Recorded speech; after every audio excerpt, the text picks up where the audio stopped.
in 2020 when the pandemic started and remained at this level throughout 2021.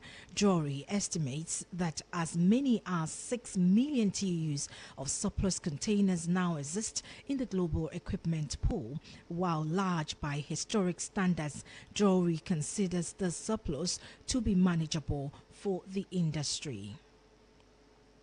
Now, the Ghana Port and Harbours Authority, GPHA, has announced that vessels operations have commenced at the port of Tema following a demonstration by its workers. A statement signed by the General Manager in charge of Marketing and Corporate Affairs of GPHA, Madame Esther Jebidonko, assured the general public that calm has retained to the port of Tema and vessel activities have resumed, and the authority is glad to inform the public.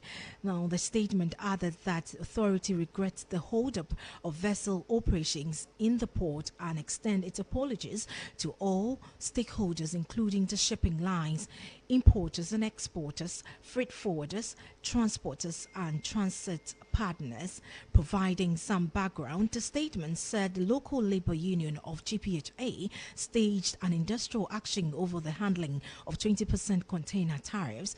The demonstration occurred because an original concession agreement between Meridian Port Services, NPS, and GPHA, which was signed in 2015, did not include the 20% container tariff share by the GPHA. Now, upon the Cabinet's decision, management of GPHA and MPS have held several discussions and negotiations to work out the technical and financial details needed for the implementation.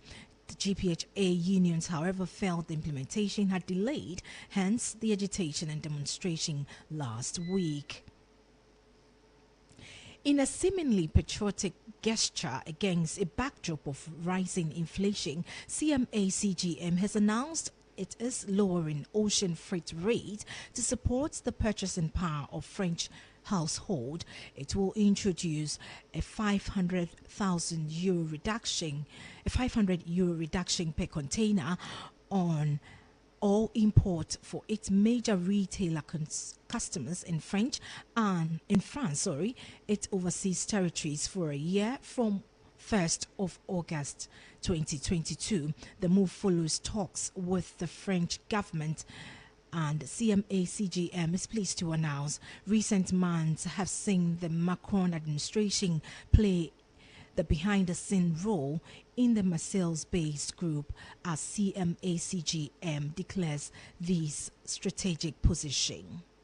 In our final story, the Deputy Minister of Trade and Industry, Herbert Krapper, has said that export of raw materials from the country will soon be history as government is implementing an aggressive industrial transformation agenda to shift from the practice to be an industrial value-adding exporter. To that effect, he said, a blueprint for increasing non-traditional export revenue to $25 billion by 2029 is being developed and implemented. He said Ghana can no longer remain exporter for the very raw materials whose finished product rule the global economy. And as host of the Secretariat of the AFCFTA and an ever-dependable champion of African integration agenda, Ghana will continue to take very seriously our collaborative role with the AFCFTA Secretariat. Providing statistical backing, the Deputy Minister lamented that it does not make sense for Ghana and Cote d'Ivoire to account for 65% of global cocoa production but not control the chocolate industry. Adding to the above, he stated that Africa is a continent of plenty, yet its share of global trade stands at not so handsome 3%. Meanwhile, the intra-Africa trade is some 17% compared to 68% for Europe and 59% for Asia. On top of that, its annual infrastructure deficit stands at over $100 billion.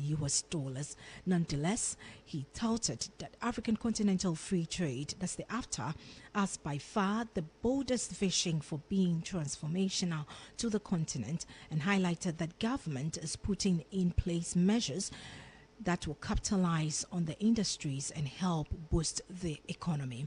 On this note, we'll wrap up this morning's edition of Maritime and Port News. Maritime and Port News is proudly sponsored by the Ghana Shippers Authority. Remember, they provide you with the best in all your shipping solutions. You can always contact them at the Shippers House in Accra. My name is Nanisi Boateng, my producer, Kwekwa Boateng. Have a great day.